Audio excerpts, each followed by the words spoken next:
हमें पढ़ना है अनुच्छेद 2। अनुच्छेद 1 पढ़ा दिए थे ना, आज अनुच्छेद 2 पढ़ाएंगे। अनुच्छेद का मतलब क्या होता है इंग्लिश में? आर्टिकल। आर्टिकल 2 होता है, ठीक है। आर्टिकल 2 क्या कहता है? संसद के दो मुख्य शक्तियाँ देता है। आर्टिकल 2 क्या कहता है? यह जो है आर्टिकल 2 संसद में दो मुख्य शक्तियाँ देता है। पहला क्या शक्ति? नए राज्य को भारत संघ में शामिल करना, मतलब नए राज्यों को क्या करता है? भारत संघ में शामिल करता है। और दूसरा कह रहा है कि नए राज्यों की स्थापना करना। दूसरा क्या कर रहा है कि नए राज्य को शामिल करना। पहला तो नए राज्यों को संघ में शामिल क्या करता है?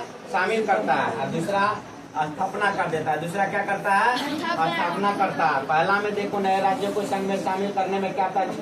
जो क्षेत्र पहले से क्या है? पहले से अस्तित्व में, पहले से क्या है?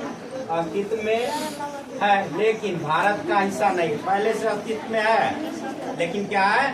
भारत का हिस्सा नहीं है, तो उन्हें भारत में मिलाना है। तो ठीक है, उन्हें भारत में क्या है? मिलाना। पहले से अस्तित्व में तो है लेकिन भारत का हिस्सा नहीं है, तो उन्हें भारत में मिलाना है, ठीक है। और जैसे में 1975 ईस्वी में, जैसे 1975 ईस्वी में सिक्किम भारत का हिस्सा इससे पहले नहीं था। 1975 से पहले सिक्किम भारत का हिस्सा नहीं था, लेकिन सिक्किम को 1975 में भारत का हिस्सा, भारत में क्या कर लिया गया? भारत में मिला लिया गया, मतलब विलय कर लिया गया। समझ में आ गई बात?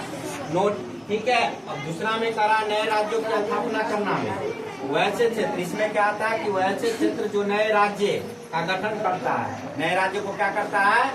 गठन करता है, जो पहले से राज्य के रूप में नहीं थे, जो पहले के से राज्य के रूप में क्या नहीं थे। समझ में आ गया बात?